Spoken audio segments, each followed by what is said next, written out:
IPU की president और Tanzania संयुक्त गणराज्य की नेशनल असेंबली की अध्यक्ष माननीय डॉक्टर तुलिया एक्सन का स्वागत करते हुए अत्यंत प्रसन्नता हो रही है। वे हमारी सम्मानित अतिथि के रूप में भारत की आधिकारिक यात्रा पर आई है। यह हमारे लिए खुशी की बात है कि डॉक्टर एक्सन बजट सत्र को देखने के लिए यहाँ उपस्थित है। माननीय डॉक्टर तुलिया एक्सन शुक्रवार दिनांक 19 जुलाई 2024 को भारत पहुंची। उन्होंने 21 जुलाई 2024 को आगरा का भ्रमण किया और इस समय वह विशेष बॉक्स में आसीन है। हम भारत में उनके सुखद और सफल प्रवास की कामना करते हैं। हम अंतर संसदीय संघ के प्रेसिडेंट के रूप में उनकी भूमिका के लिए सफलता की भी कामना करते हैं। उनके माध्यम से हम तंजानिया गणराज्य की संसद के सदस्यों, तंजानिया की सरकार तथा वहां की मित्र जनता को बधाई और शुभकामनाएं देते हैं। माननीय सदस्यगण, जैसा कि आपको समाचार भाग 2 के माध्यम से पहले ही सूचित किया जा चुका है कि माननीय वित्त मंत्री के बजट भाषण की प्रतियां हार्ड कॉपी के रूप में उपलब्ध कराई जाएगी। अतः बजट प्रस्तुत हो जाने के पश्चात माननीय सदस्य कृपया बजट भाषण की अपनी अपनी प्रति प्रकाशन काउंटर से प्राप्त कर लें। आपको ये भी सूचित किया जाता है कि माननीय मंत्री द्वारा बजट प्रस्तुत किए जाने के पश्चात बजट की प्रतियां आपको मेंबर्स पोर्टल के माध्यम से भी उपलब्ध करा दी जाएगी। माननीय वित्त मंत्री Shrimati Nirmala Sitharaman.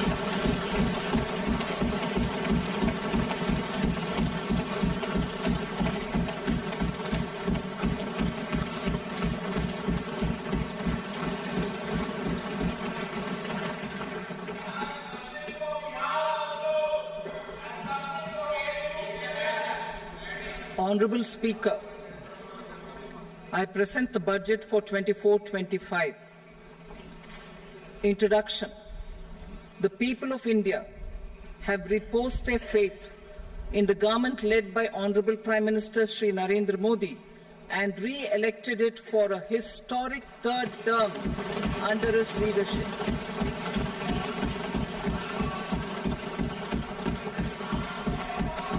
We are grateful for their support, faith, and trust in our policies. We are determined to ensure that all Indians, regardless of religion, caste, gender, and age, make substantial progress in realizing their life goals and aspirations. Global context. The global economy, while performing better than expected, is still in the grip of policy uncertainties.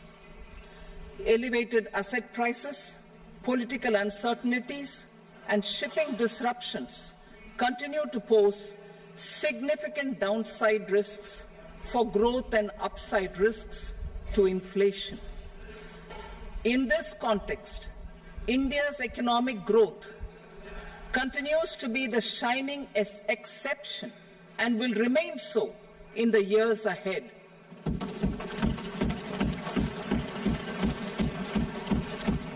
India's inflation continues to be low, stable, and moving towards the 4% target. Core inflation, that is non-food and non-fuel, currently is 3.1%. Steps are being taken to ensure supplies of perishable goods reach markets adequately. Interim budget. As mentioned in the interim budget, we need to focus on 4 major castes, namely the Garib, Mahilaye, Yuva, and Annadata, the poor, women, youth, and the farmer. For Annadata, we announced higher minimum support prices a month ago for all major crops, delivering on the promise of at least a 50% margin over costs. Pradhan Mantri Garib Kalyan Anna Yojana was extended for 5 years, benefiting more than 80 crore people. Administrative actions for approval and implementation of various schemes announced in the interim budget are well underway. The required allocations have been made. Budget theme.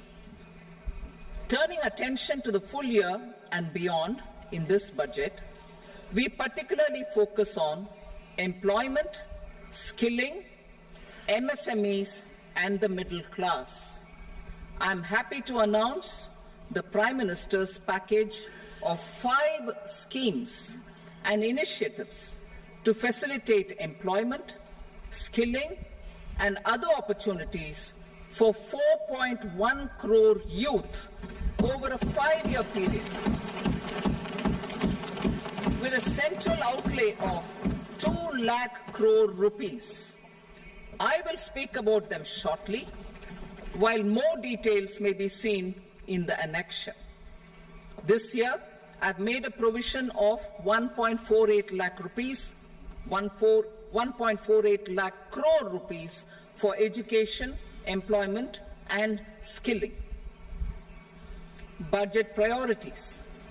The people have given a unique opportunity to our government to take the country on the path of strong development and an all-round prosperity. In the interim budget, we promise to present a detailed roadmap for our pursuit of Vikasit Bharat. In line with the strategy set out in the interim budget, this budget envisages sustained efforts on the following 9 priorities for generating ample opportunities for all. Number 1, productivity and resilience in agriculture. Number 2, employment and skilling. Number 3, inclusive human resource development and social justice. 4, manufacturing and services. 5, urban development. 6, energy security. 7, infrastructure. 8, innovation, research and development. And 9, next generation reforms. Subsequent budgets will build on these and add more priorities and actions. A more detailed formulation will be carried out as part of the economic policy framework about which I will speak later in this speech. This budget details some of the specific actions to be initiated in the current year towards fulfillment of these priorities, with potential for transformative changes. The budget also covers some of the previously made announcements with intent to strengthen them and step up their implementation for expediting our journey towards the goal of Vikasit Bharat. Priority 1, productivity and resilience in agriculture. Transforming agricultural research. Our government will undertake a comprehensive review of the agricultural research setup to bring the focus on raising productivity and developing climate-resilient varieties. Funding will be provided in challenge mode, including to the private sector. Domain experts, both from the government and outside, will oversee the conduct of such research. Release of new varieties. New 109 high-yielding and climate-resilient varieties of 32 field and horticultural crops will be released for cultivation by farmers. Natural farming. In the next 2 years, 1 crore farmers across the country will be initiated into natural farming, supported by certification and branding. Implementation will be through scientific institutions and willing gram panchayats. 10,000 need-based bio-input resource centers will be established. Missions for pulses and oilseeds. For achieving self-sufficiency in pulses and oilseeds, we will strengthen their production, storage, and marketing. As announced in the interim budget, a strategy is being put in place to achieve Atmanirbharta for oilseeds such as mustard, groundnut, sesame, soybean, and sunflower. Vegetable production and supply chains. Large-scale clusters for vegetable production will be developed closer to major consumption centers. We will promote farmer-producer organizations, cooperatives, and startups for vegetable supply chains, including for collection and storage and marketing. Digital public infrastructure for agriculture. Buoyed by the success of the pilot project, our government, in partnership with the states, will facilitate the implementation of the digital public infrastructure in agriculture for coverage of farmers and their lands in 3 years. During this year, digital crop survey for Kharif using the DPI will be taken up in 400 districts. The details of 6 crore farmers and their lands will be brought into the farmer and land registries. Further, the issuance of Jan Samarth-based Kisan credit cards will be enabled in 5 states. Shrimp production and export. Financial support for setting up a network of nucleus breeding centers for shrimp brood stocks will be provided. Financing for shrimp farming, processing, and export will be facilitated through NABARD. National cooperation policy. Our government will bring out a national cooperation policy for systematic, orderly, and all-round development of the cooperative sector, fast-tracking growth of rural economy and generation of employment opportunities on a large scale will be the policy goal. This year, I have made a provision of 1.52 lakh crore rupees for agriculture and allied sectors.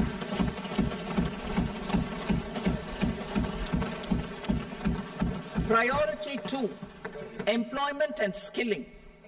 Employment-linked incentive. Our government will implement following 3 schemes for employment-linked incentive as part of the Prime Minister's package. These will be based on enrollment in the EPFO and focus on recognition of first-time employees and support to employees and employers. Scheme A, first-timers. This scheme will provide 1 month wage to all persons newly entering the workforce in all formal sectors.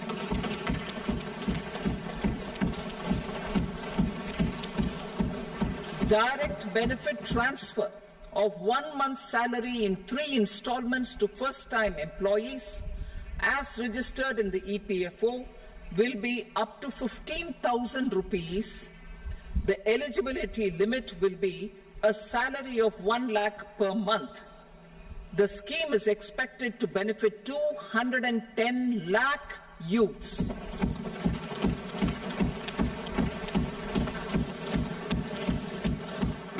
Scheme B, job creation in manufacturing. This scheme will incentivize additional employment in the manufacturing sector linked to the employment of first-time employees.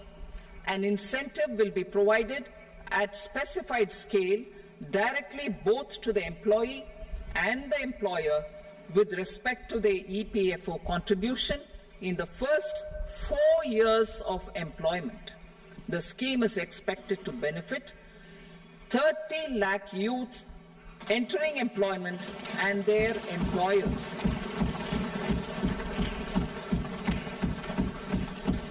Scheme C, support to employers. This employer-focused scheme will cover additional employment in all sectors. All additional employment within a salary of 1 lakh rupee per month will be counted.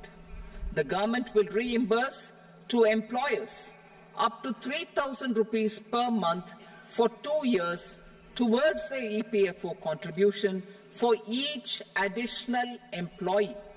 The scheme is expected to incentivize additional employment of 50 lakh persons.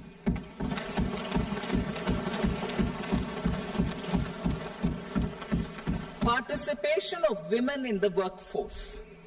We will facilitate higher participation of women in the workforce through setting up of working women hostels in collaboration with industry and establishing creches. In addition, the partnership will seek to organize women-specific skilling programs and promotion of market access for women SHG enterprises. Skilling program. I'm happy to announce a new centrally sponsored scheme as the fourth scheme under the Prime Minister's package for skilling in collaboration with state governments and industry. 20 lakh youth will be skilled over a 5-year period.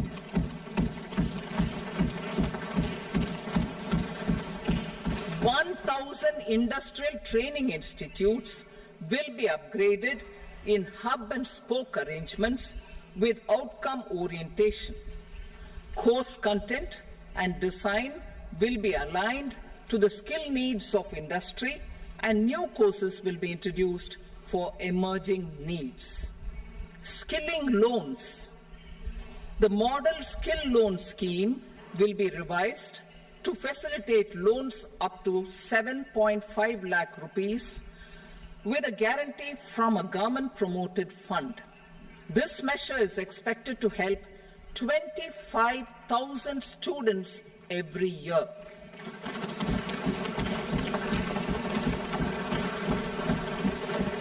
Education loans.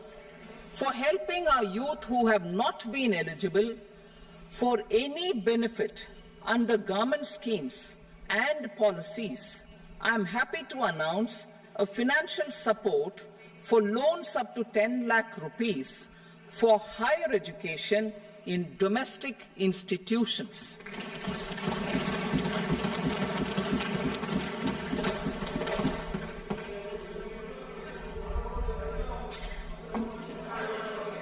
E-vouchers for this purpose. E-vouchers for this purpose will be given directly to 1 lakh students every year for annual interest subvention of 3% of the loan amount. Priority 3, inclusive human resource development and social justice, saturation approach. Our government is committed to all-round, all-pervasive and all-inclusive development of people, particularly farmers, youth, women, and the poor. For achieving social justice comprehensively, the saturation approach of covering all eligible people through various programs, including those for education and health, will be adopted to empower them by improving their capabilities. Implementation of schemes meant for supporting economic activities by craftsmen, artisans, self-help groups, scheduled caste, scheduled tribe, and women entrepreneurs and street vendors such as the PM Vishwakarma, PM Swanidhi, National Livelihood Missions, and Stand Up India will be stepped up. Purvodaya. The states in the eastern part of the country are rich in endowments and have strong cultural traditions. We will formulate a plan, Purvodaya, for the all-round development of the eastern region of the country, covering Bihar, Jharkhand, West Bengal, Odisha, and Andhra Pradesh. This will cover human resource development, infrastructure, and generation of economic opportunities to make the region an engine to attain Vikasit Bharat. On the Amritsar-Kolkata Industrial Corridor, we will support development of an industrial node at Gaya. This corridor will catalyze industrial development of the eastern region. The industrial node at Gaya will also be a good model for developing our ancient centers of cultural importance into future centers of modern economy. This model shall showcase Vikas B, Virasat B in our growth trajectory. We will also support development of road connectivity projects, namely 1. Patna-Purnia Expressway, 2. Buxar-Bhagalpur Expressway, 3. Bodh Gaya, Rajgir, Vaishali and Darbhanga spurs, and 4. Additional 2-lane bridge over River Ganga at Buxar at a total cost of 26,000 crore rupees.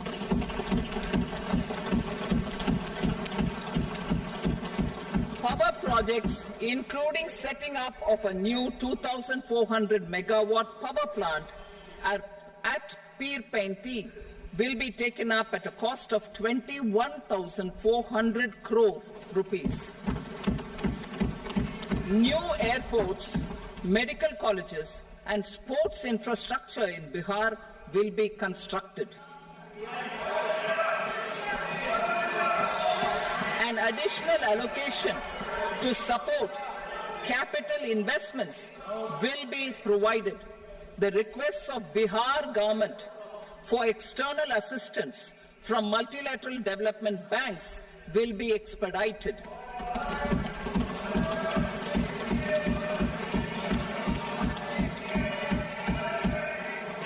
Andhra Pradesh Reorganization Act. Our government has made concerted efforts to fulfill the commitments in Andhra Pradesh Reorganization Act.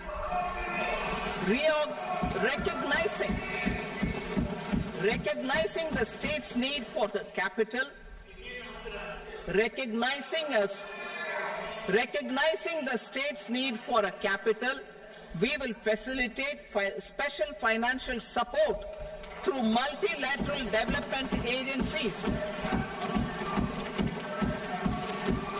In the current financial year, 15,000 crore rupees will be arranged with additional amounts in future years.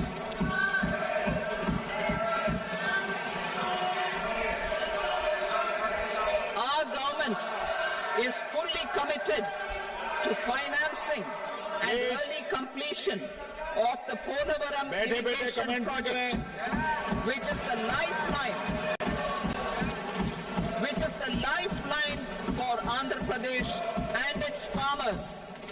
This will facilitate our country's food security as well. Under the Act,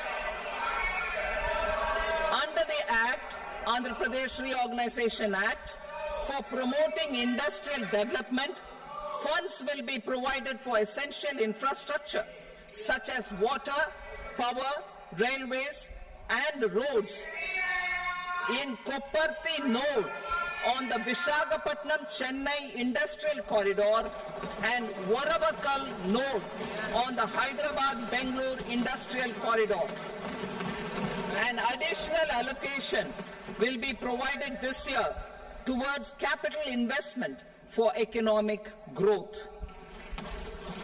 Grants for backward regions of Rayalaseema, Prakasham, North Coastal Andhra, as stated in the Act, will be provided. PM Awas Yojana. 3 crore additional houses under the PM Awas Yojana in rural and urban areas in the country have been announced, for which the necessary allocations are being made. Women-led development. For promoting women-led development, the budget carries an allocation of more than 3 lakh crore for schemes benefiting women and girls. This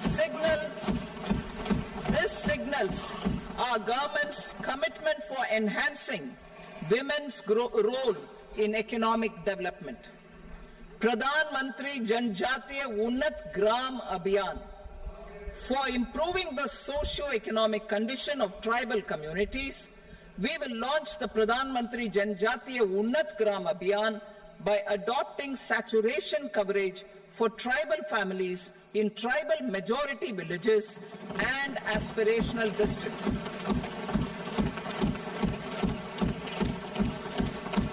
This will cover 63,000 villages, benefiting 5 crore tribal people. Bank branches in northeastern region. More than 100 branches of India Post Payment Bank will be set up in the northeast region to expand the banking services. This year, I have made a provision of 2.66 lakh crore rupees for rural development, including rural infrastructure. Priority 4, manufacturing and services, support for promotion of MSMEs. This budget provides special attention to MSMEs and manufacturing, particularly labor-intensive manufacturing.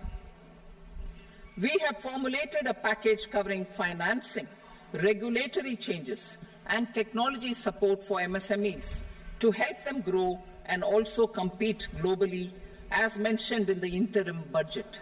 I am happy to announce the following specific measures. Credit guarantee scheme for MSMEs in the manufacturing sector.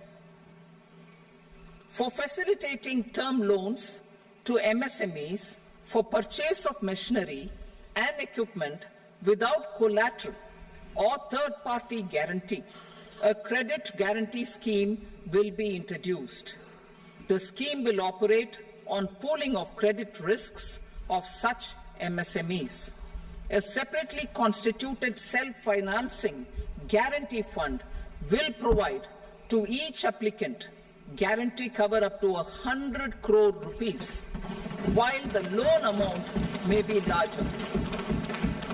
The borrower will have to provide an upfront guarantee fee and an annual guarantee fee on the reducing loan balance. New assessment model for MSME credit. Public sector banks will build their own in-house capability to assess MSMEs for credit instead of relying on external assessment. They will also take a lead in developing or getting developed a new credit assessment model based on the scoring of digital footprints of the MSMEs in the economy. This is expected to be a significant improvement over the traditional assessment of credit eligibility based only on asset or turnover criteria. That will also cover MSMEs without a formal accounting system. Credit support to MSMEs during stress period. I'm happy to announce a new mechanism for facilitating continuation of bank credit to MSMEs during their stress period while being in special mention account, SMA stage, for reasons beyond their control. MSMEs need credit to continue their business and to avoid getting into the NPA stage. Credit availability will be supported through a guarantee from a government-promoted fund. Mudra loans.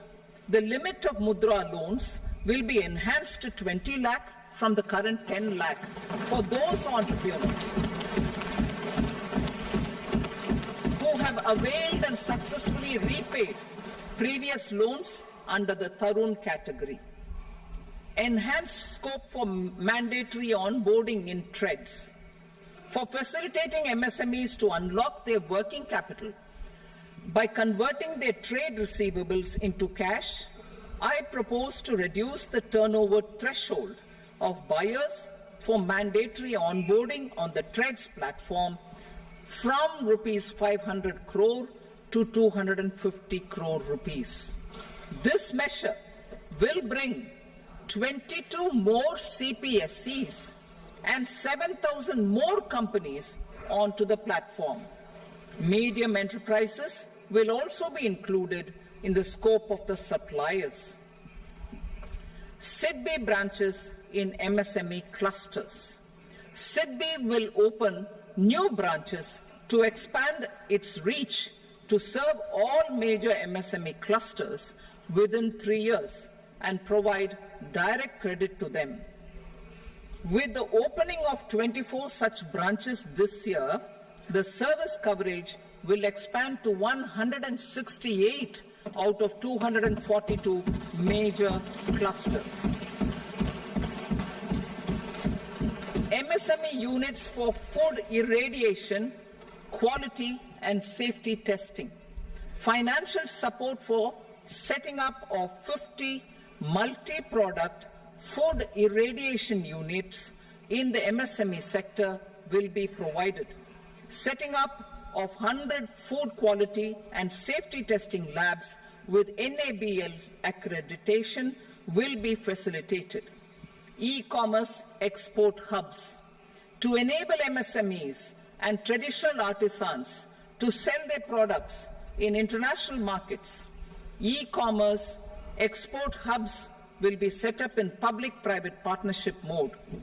These hubs, under a seamless regulatory and logistic framework, will facilitate trade and export-related services under one roof. Measures for promotion of manufacturing and services. Internship in top companies. As the fifth scheme under Prime Minister's package, our government will launch a comprehensive scheme for providing internship opportunities in 500 top companies to 1 crore youth in 5 years. They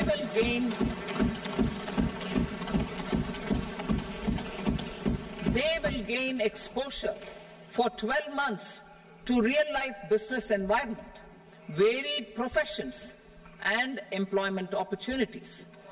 An internship allowance of 5,000 per month, 5,000 rupees per month, along with a one-time assistance of 6,000 rupees will be provided. Companies will be expected to bear the training cost and 10% of their internship cost from their CSR funds. Industrial parks. Our government will facilitate development of investment-ready, plug-and-play industrial parks with complete infrastructure in or near 100 cities in partnership with the states and private sector by better using town planning schemes. 12 industrial parks under the National Industrial Corridor Development Program also will be sanctioned.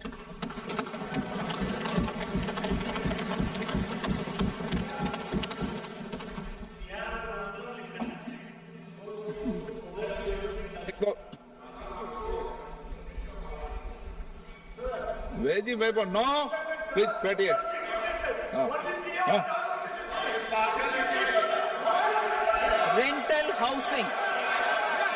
Rental housing with dormitory type accommodation for industrial workers will be, just 1 minute.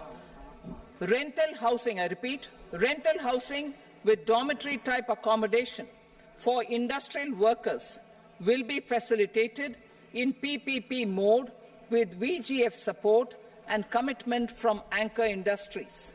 Shipping industry, ownership, leasing and flagging reforms will be implemented to improve the share of Indian shipping industry and generate more employment. critical mineral mission. We will set up a critical mineral mission for domestic production, recycling of critical minerals, and overseas acquisition of critical mineral assets. Its mandate will include technology development, skilled workforce, extended producer responsibility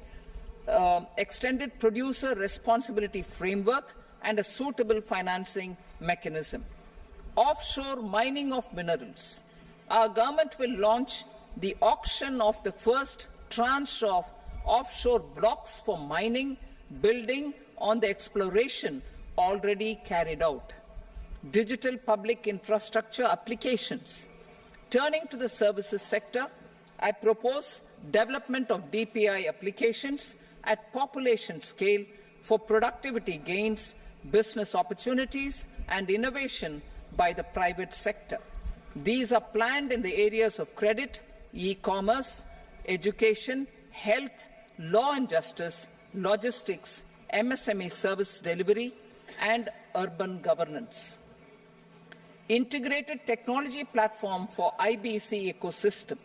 An integrated technology platform will be set up for improving the outcomes under the Insolvency Bankruptcy Code for achieving consistency, transparency, timely processing, and better oversight for all stakeholders.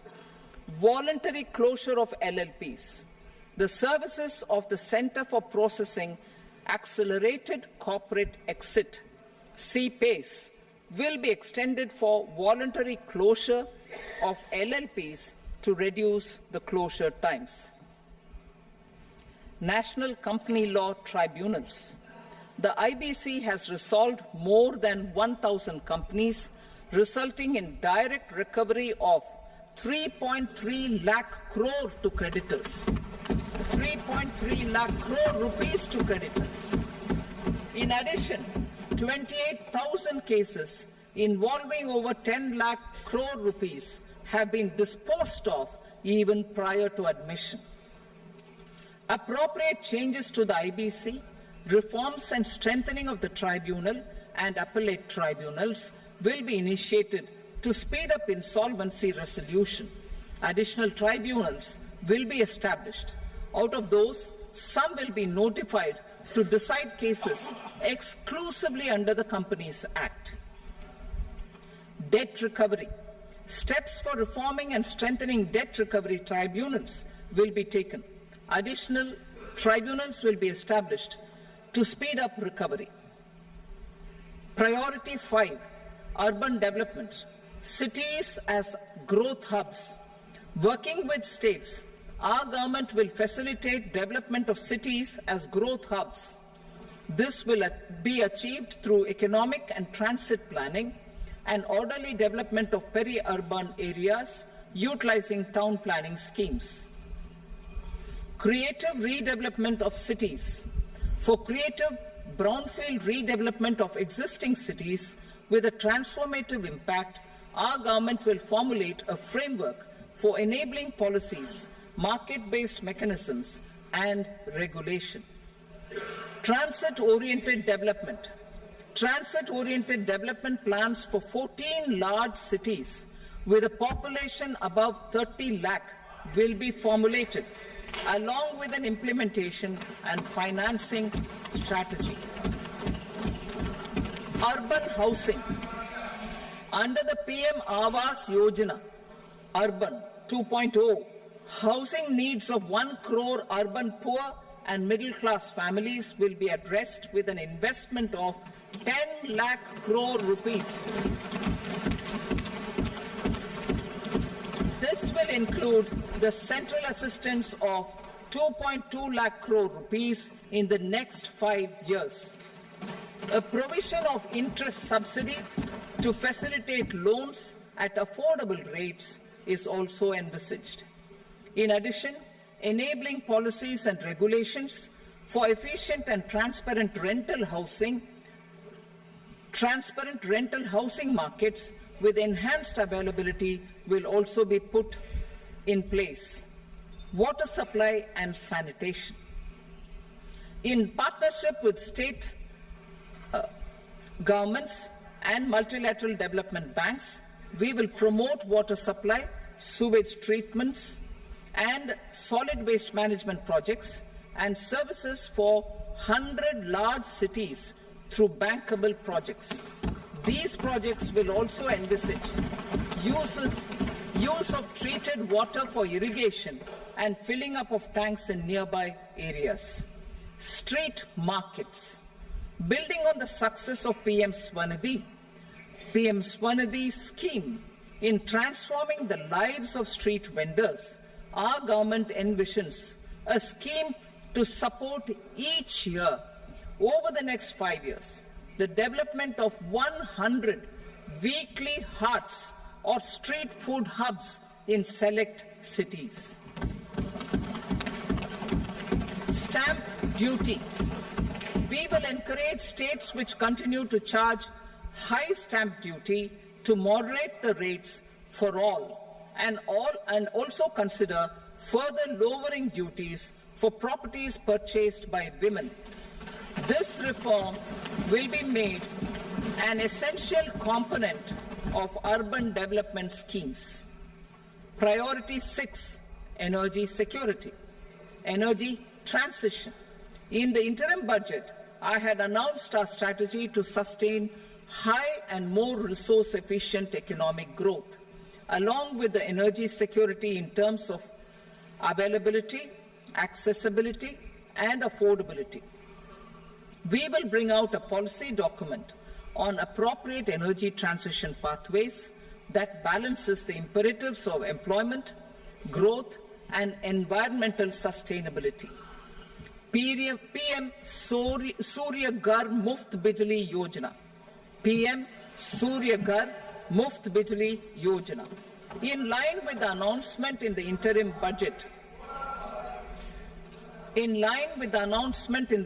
budget, PM Surya Ghar Muft Bijli Yojana has been launched to install rooftop solar plants to enable 1 crore households obtain free electricity up to 300 units every month.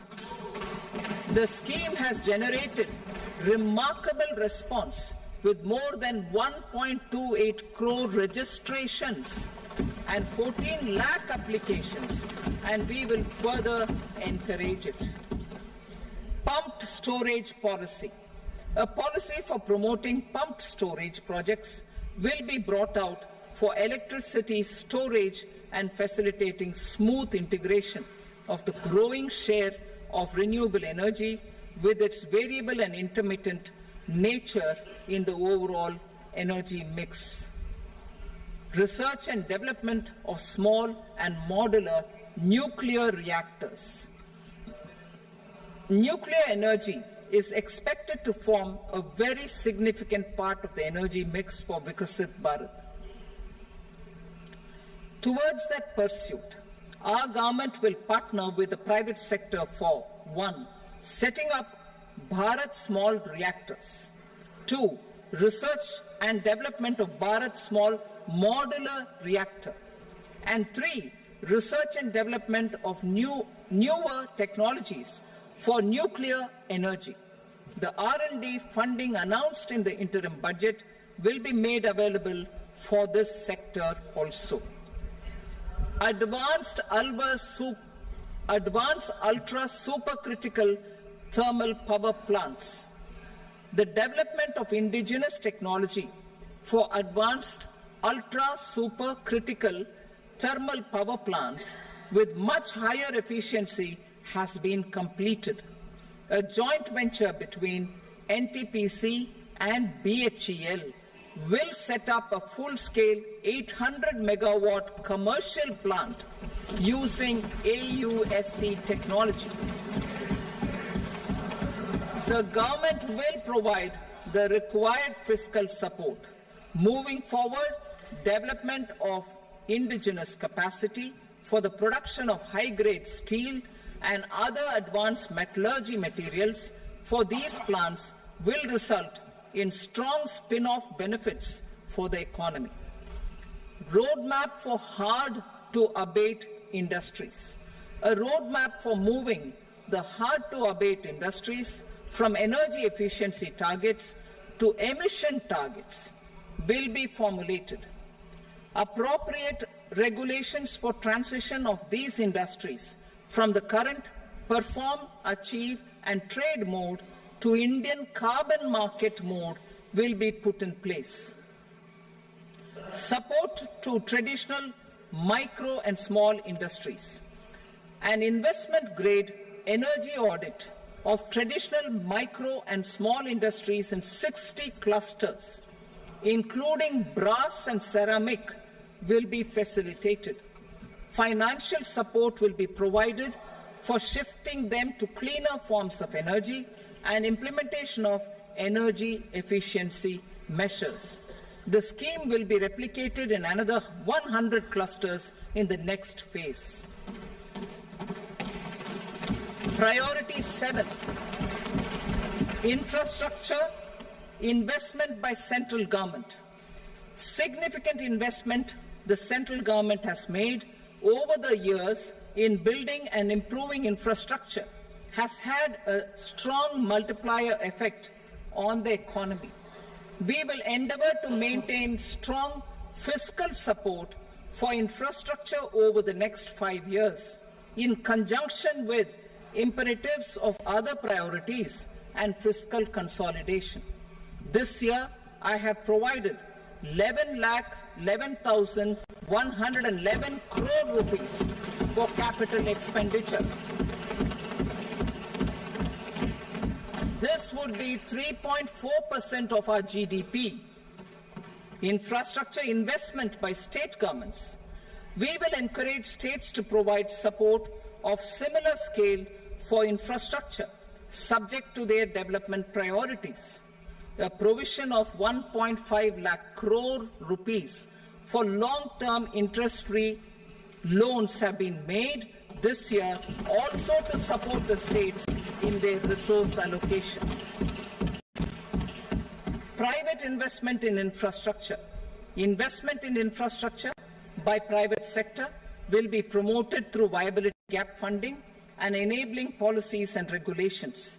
A market-based financing framework will be brought out. Pradhan Mantri Gram Sadak Yojana, Phase 4 of the PMGSY will be launched to provide all-weather connectivity to 25,000 rural habitations, which have become eligible in view of their population increase. Irrigation and flood mitigation. Bihar has frequently suffered from floods, many of them originating outside the country. Plans to build flood control structures in Nepal are yet to progress. Our government, through the Accelerated Irrigation Benefit Program and other sources, will provide financial support for projects with estimated cost of 11,500 crore rupees, such as the Kosi-Michi intra-state link and 20 other ongoing and new schemes, including barrages, river pollution abatement and irrigation projects. In addition, survey and investigation of Kosi-related flood mitigation and irrigation projects will be undertaken. Assam grapples with floods every year by the Brahmaputra River and its tributaries originating outside India. We will provide assistance to Assam for flood management and related projects.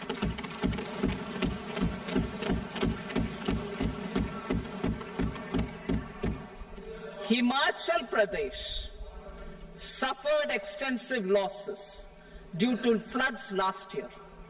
Our government will provide assistance to the state for reconstruction and rehabilitation through multilateral development assistance.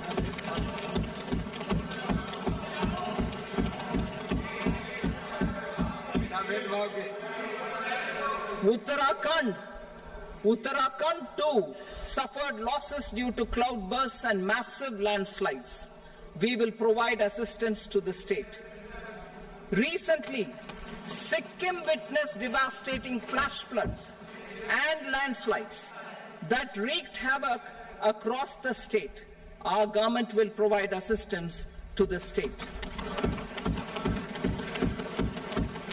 Tourism has always been a part of our civilization. Our efforts in positioning India as a global tourist destination will also create jobs, stimulate investments, and unlock economic opportunities for other sectors. In addition to the measures outlined in the interim budget, I propose the following measures. Vishnupad Temple at Gaya and Mahabodhi Temple at Bodh Gaya in Bihar are of immense spiritual significance.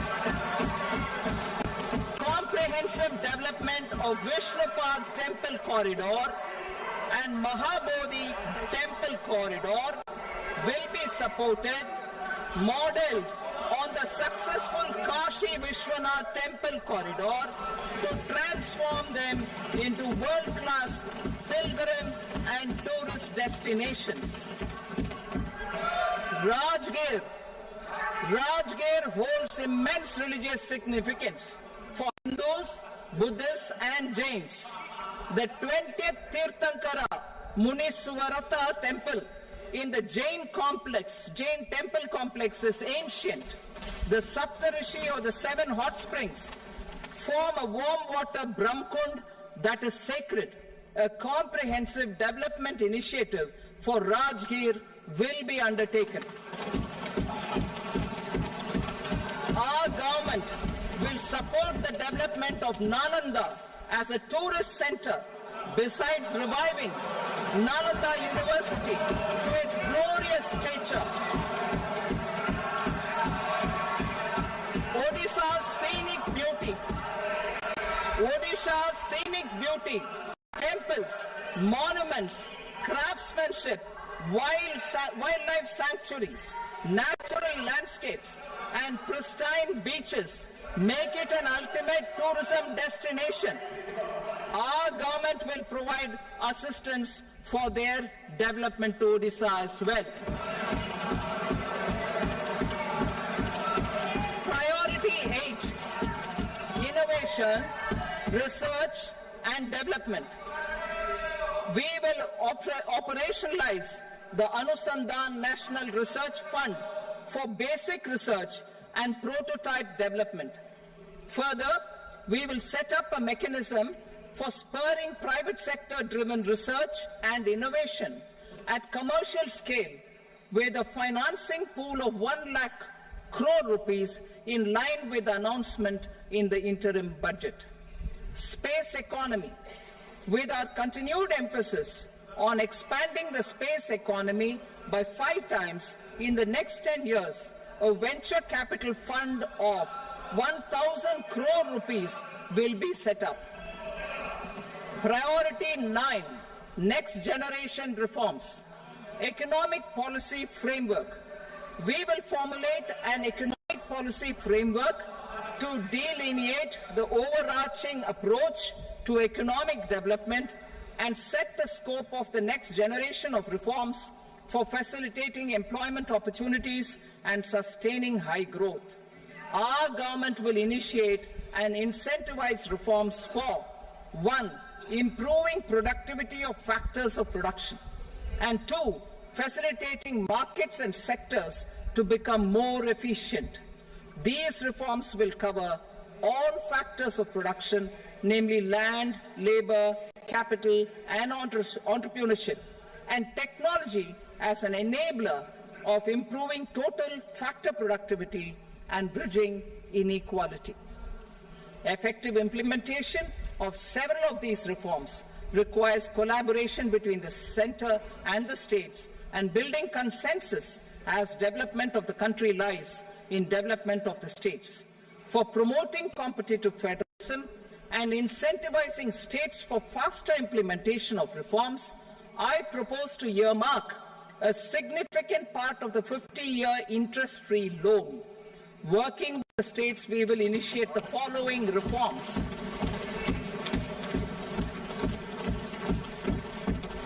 Land-related reforms and actions, both in the rural and urban areas, will cover land administration, will cover 1. Land administration, planning and management, and 2. Urban planning usage and building bylaws.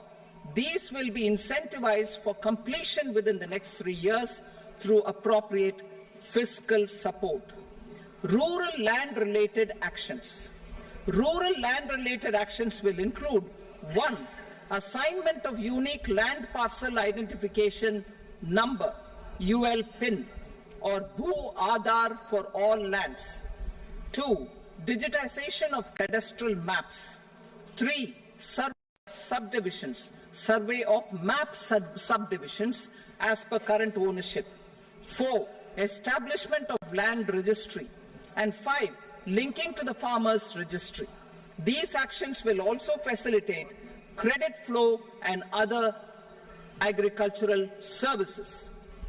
Urban land-related actions.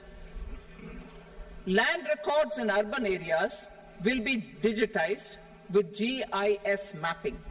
An IT-based system for property record administration, updating, and tax administration will be established. These will also facilitate improving the financial position of urban local bodies. Labor-related reforms. Services to labor. Our government will facilitate the provision of a wide array of services to labor, including those for employment and skilling. A comprehensive integration of eShram portal with other portals will facilitate such one-stop solution. Open architecture databases for the rapidly changing labor market, skill requirements, and available job roles, and a mechanism to connect job aspirants with potential employers and skill providers will be covered in these services. Shram Suvidha and Samadhan portal. Shram Suvidha and Samadhan portal will be revamped to enhance ease of compliance for industry and trade. Capital and entrepreneurship related reforms, financial sector vision and strategy. For meeting financing needs of the economy, our government will bring out a financial sector vision and strategy document to prepare the sector in terms of size, capacity, and skills. This will set the agenda for the next 5 years and guide the work of the government, regulators, financial institutions, and market participants. Taxonomy for climate finance. We will develop taxonomy for climate finance for enhancing the availability of capital for climate adaptation and mitigation. This will support achievement of the country's climate commitments and green transition. Variable capital company structure. We will seek the required legislative approval for providing an efficient and flexible mode for financing leasing of aircrafts and ships and pooled funds of private equity through a variable company structure. Foreign direct investment and overseas investment. The rules and regulations for foreign direct investment and overseas investments will be simplified to 1. Facilitate foreign direct investments, 2. Nudge prioritization, and 3. Promote opportunities for using Indian rupee as a currency for overseas investment. NPS Vatsalya. NPS Vatsalya, a plan for contribution by parents and guardians for minors, will be started. On attaining the age of majority, the plan can be converted seamlessly into a normal NPS account. Use of technology. We have successfully used technology for improving productivity and bridging inequality in our economy during the past 10 years. Public investment in digital infrastructure and innovations by the private sector have helped in improving access of all citizens, particularly the common people, to market resources, education, health and services. We will step up adoption of technology towards digitalization of the economy. Ease of doing business. For enhancing ease of doing business, we are already working on the Jan Vishwas Bill 2.0. Further, states will be incentivized for implementation of the business reforms, action plans, and digitalization. Data and statistics. For improving data governance, collection, processing and management of data and statistics, different sectoral databases, including those established under the Digital India Mission, will be utilized with active use of technology tools.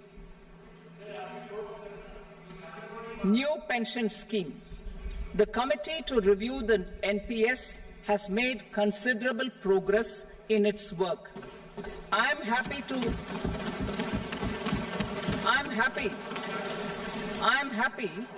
that the staff side of the National Council of the Joint Consultative Machinery for Central Government Employees has taken a constructive approach. A solution will be evolved which addresses the relevant issues while maintaining fiscal prudence to protect the common citizens. Budget estimates for 24-25. For the year 24-25, total receipts other than borrowings and the total expenditure are estimated at 32.07 lakh crore rupees and 48.21 lakh crore rupees respectively. The net tax receipts are estimated at 25.83 lakh crore rupees. The fiscal deficit is estimated at 4.9% of the GDP. The gross and the net market borrowings through dated securities during 24-25 are estimated at 14.01 lakh crore rupees and 11.63 lakh crore rupees respectively. Both will be less than that in 23-24. The fiscal consolidation path announced by me in 2021 has served our economy very well, and we aim to reach the deficit below 4.5% next year. The government is committed to staying the course. From 2026-27 onwards, our endeavour will be to keep the fiscal deficit each year such that the central government's debt will be on a declining path as percentage of GDP. I will now move to Part B.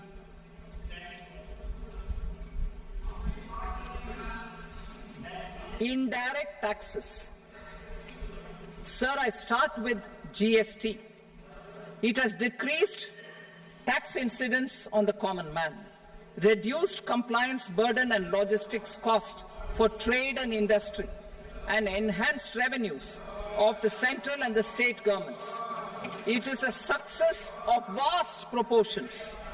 To multiply the benefits of GST, we will strive to further simplify and rationalize the tax structure and endeavour to expand it to the remaining sectors. My proposals for customs duties intend to support domestic manufacturing, deepen local value addition, promote export competitiveness, and simplify taxation while keeping the interest of the general public and consumers surmount. In Budget 22-23, we reduced the number of customs duty rates. I propose to undertake a comprehensive review of the rate structure over the next 6 months to rationalize and simplify it for ease of trade, removal of duty inversion, and reduction of disputes. I shall now take up sector-specific customs duty proposals. Medicine and medical equipments. To provide relief to cancer patients, I propose to fully exempt 3 more medicines from customs duties.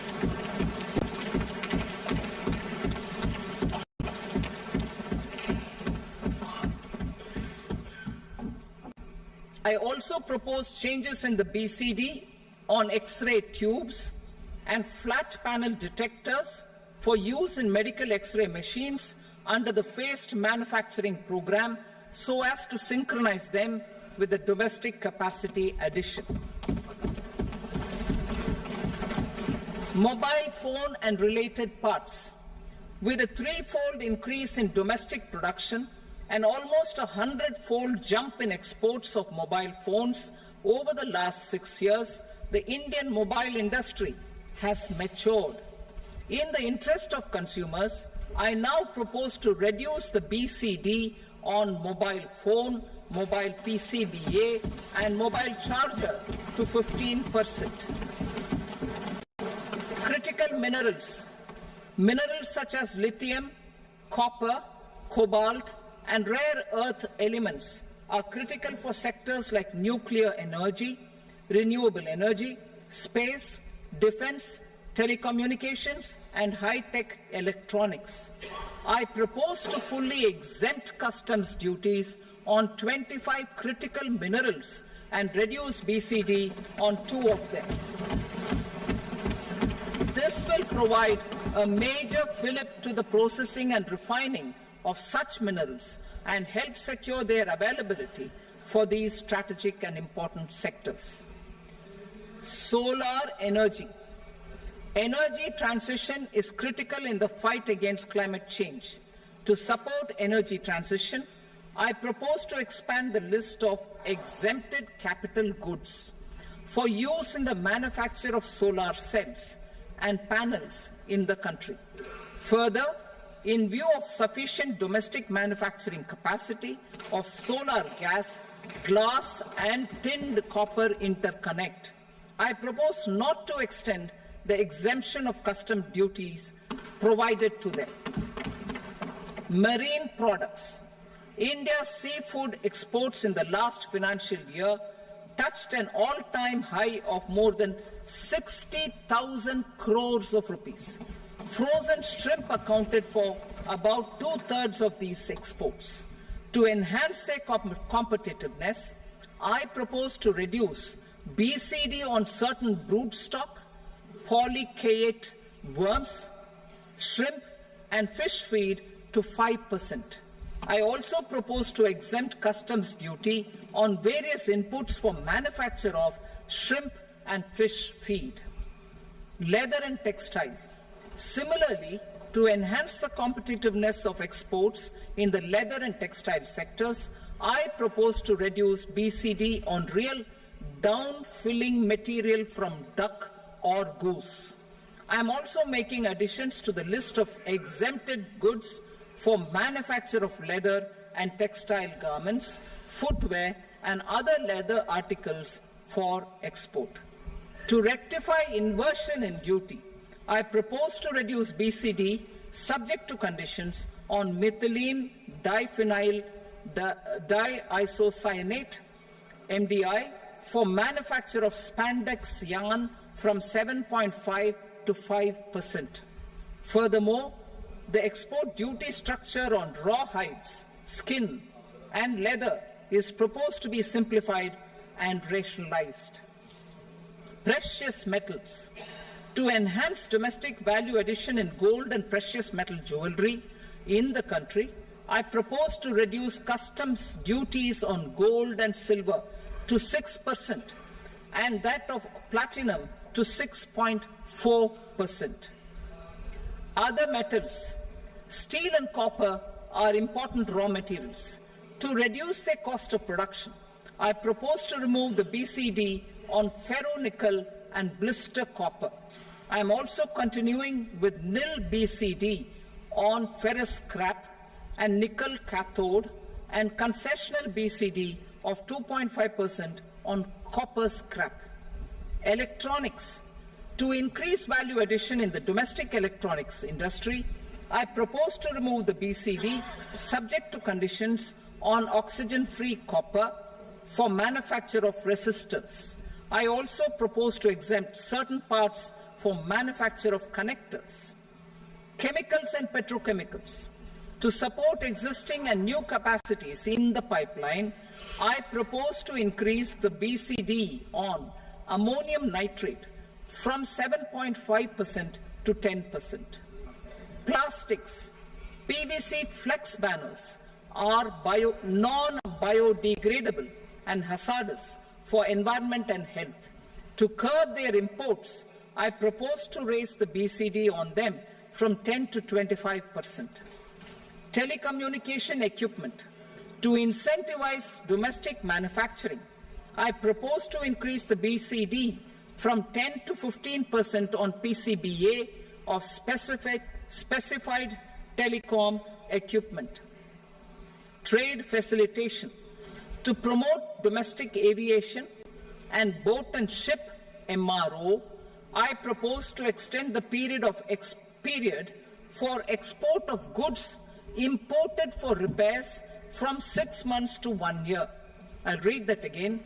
To promote domestic aviation and boat and ship maintenance, repair and operations, I propose to extend the period for export of goods imported for repairs from 6 months to 1 year. In the same vein, I propose to extend the time limit for re-import of goods for repairs under warranty from 3 to 5 years. I now move to direct taxes. We will continue our efforts to simplify taxes, improve taxpayer services, provide tax certainty, and reduce litigation while enhancing revenues for funding the development and welfare schemes of the government. It has been our endeavour to simplify taxation. We have taken a number of measures in the last few years, including introduction of simplified tax regimes without exemptions and deductions for corporate tax and for personal income tax. This has been appreciated by taxpayers. 58% of corporate tax came from the simplified tax regime in the financial year 22-23. Similarly, as per data available till now, for the last fiscal, more than 2/3 have availed the new personal income tax regime. Comprehensive review of the Income Tax Act. I am now announcing a comprehensive review of the Income Tax Act 1961. The purpose is to make the Act concise, lucid, easy to read and understand. This will reduce disputes and litigation, thereby providing tax certainty to the taxpayers. I will also bring down the demand embroiled in litigation. It is proposed to be completed in 6 months. A beginning is being made in the Finance Bill by simplifying the tax regime for charities, tedious rate structures, provisions of reassessment and such provisions, and capital gains taxation. Simplification for charities and tedious. Two tax exemption regimes. The two tax exemption regimes for charities are proposed to be merged into one. The 5% TDS rate on many payments is being merged into the 2% TDS rate, and the 20% TDS rate on repurchase of units by mutual funds or UTI is being withdrawn. TDS rate on e-commerce operators is proposed to be reduced from 1 to 0.1%. Moreover, credit of TCS is proposed to be given in the TDS to be deducted on salary. Further, I propose to decriminalize delay for payment of TDS up to the due date of filing statement for the same. I also plan to provide a standard operating procedure for TDS defaults and simplify and rationalize the compounding guidelines for such defaults. Simplification of reassessment. I propose to thoroughly simplify the provisions for reopening and reassessment.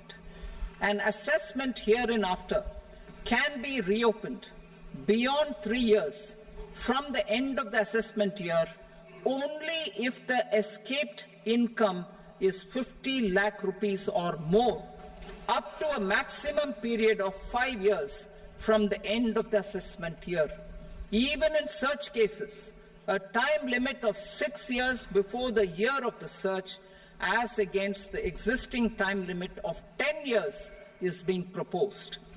This will reduce tax uncertainty and disputes. Simplification and rationalization of capital gains. Capital gains taxation is also proposed to be hugely simplified. Short-term gains on certain financial assets shall henceforth attract a tax rate of 20%, while that on all other financial assets and all non-financial assets shall continue to attract the applicable tax rate. Long-term gains on all financial and non-financial assets, on the other hand, will attract a tax rate of 12.5%. For the benefit of the lower and the middle income classes, I propose to increase the limit of exemption of capital gains on certain financial assets to 1.25 lakh rupees per year. Listed financial assets held for more than a year will be classified as long-term, while unlisted financial assets and all non-financial assets will have to be held for at least 2 years to be classified as long-term. Unlisted bonds and debentures, debt mutual funds, and market-linked debentures, irrespective of holding period, however, will attract tax on capital gains at applicable rates. Taxpayer services.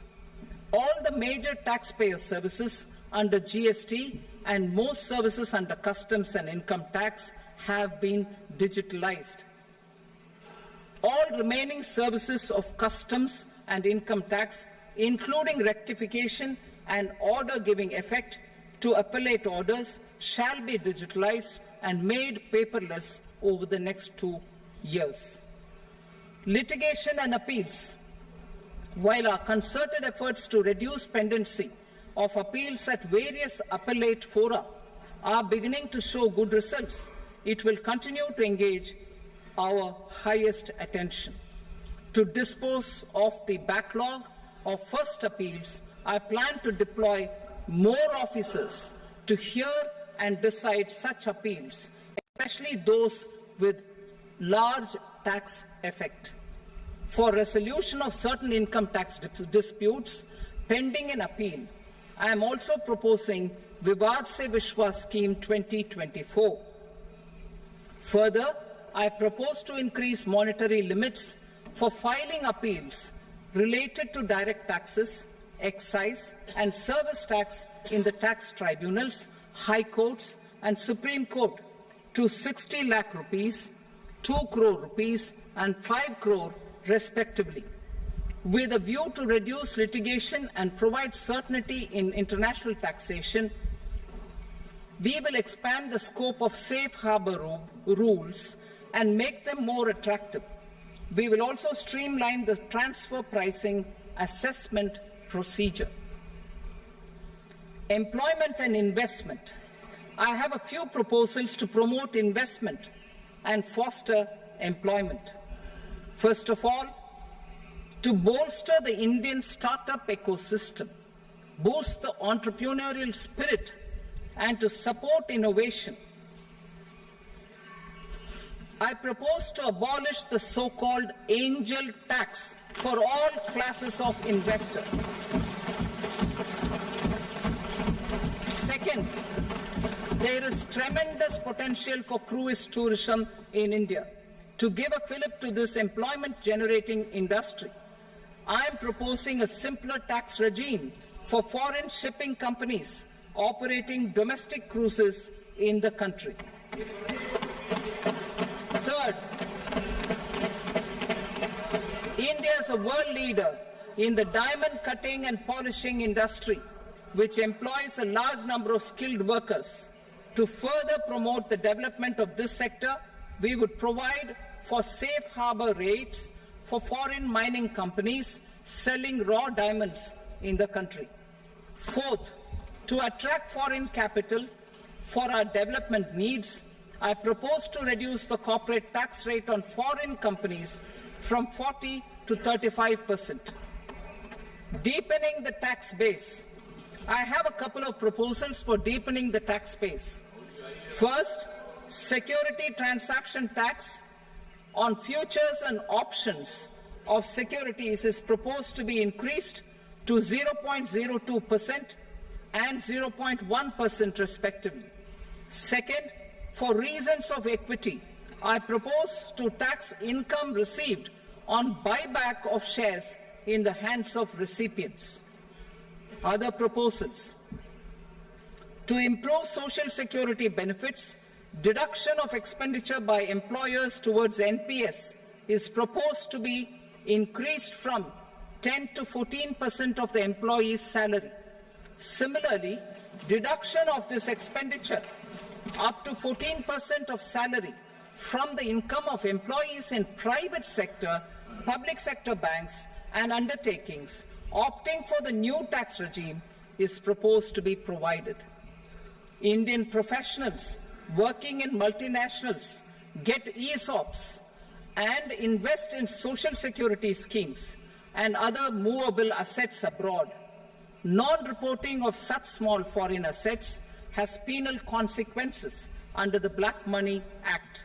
Such non-reporting of movable assets up to 20 lakh rupees is proposed to be depenalized.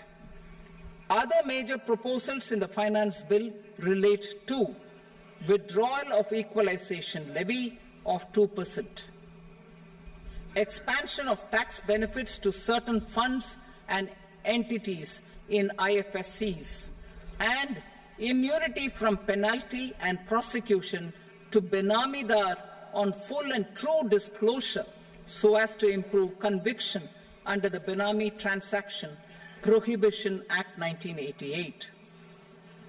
Personal income tax.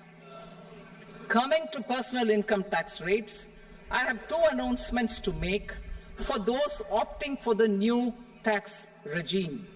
First, the standard deduction for salaried employees is proposed to be increased from 50,000 to 75,000 rupees.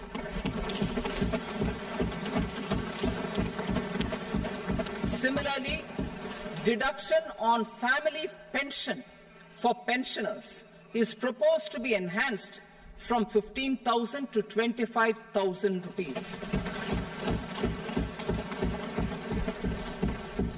This will provide relief to about 4 crore salaried individuals and pensioners.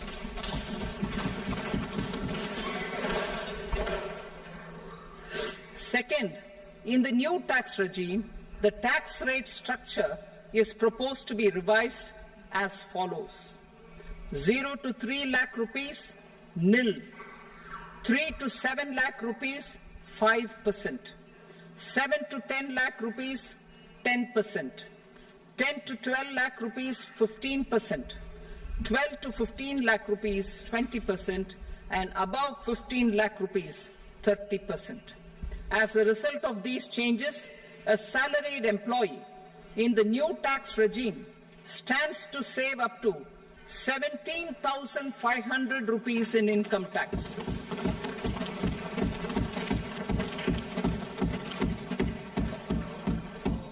Apart from these, I am also making some other changes as given in the annexure. As a result of these proposals, revenue of about 37,000 crore, that is 29,000 crore in direct taxes and 8,000 crore in indirect taxes will be foregone, while revenue of about 30,000 crore rupees will be additionally mobilized. Thus, the total revenue foregone is about 7,000 crores annually. Mr. Speaker, sir, with this, I commend the budget to this august House. Jai Hind.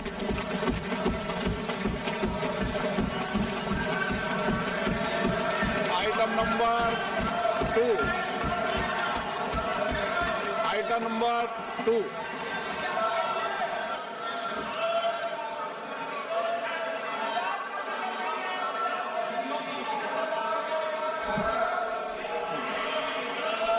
Sir, with your permission, I rise to lay on the table the following statements under Section 3 of the Fiscal Responsibility and Budget Management, FRBM Act 2003, Medium-Term Fiscal Policy cum Fiscal Policy Strategy Statement and Macroeconomic Framework Statement. Item number 3. Sir, with your permission, I rise to move for leave to introduce the Finance Number 2 Bill 2024. प्रश्न ये कि विधेयक को पुनर्स्थापित करने की अनुमति प्रदान की जाए। जो सदस्य इसके पक्ष में हाँ कहें, जो सदस्य विरोध में ना कहें, मेरे विचार में निर्णय हाँ वालों के पक्ष में अनुमति प्रदान की जाती है। माननीय मंत्री जी, अब विधेयक पुनर्स्थापित करें। Sir, I introduce the bill. Item number 4. The Union Territory of Jammu and Kashmir budget. Sir, I rise to present a statement, Hindi and English versions, of the estimated receipts and expenditure of the Union Territory of Jammu and Kashmir for the year 24-25. सभा की कार्रवाई कल बुधवार दिनांक 24 जुलाई 2024 को प्राप्त 11 बजे तक के लिए स्थगित की जाती है।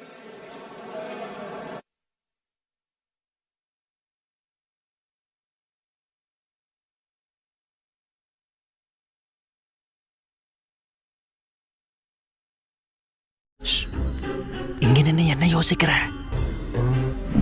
எப்படி எடுக்கிறதுன்னு யோசிக்கிறேன். இப்படி எடுத்தா போச்சு.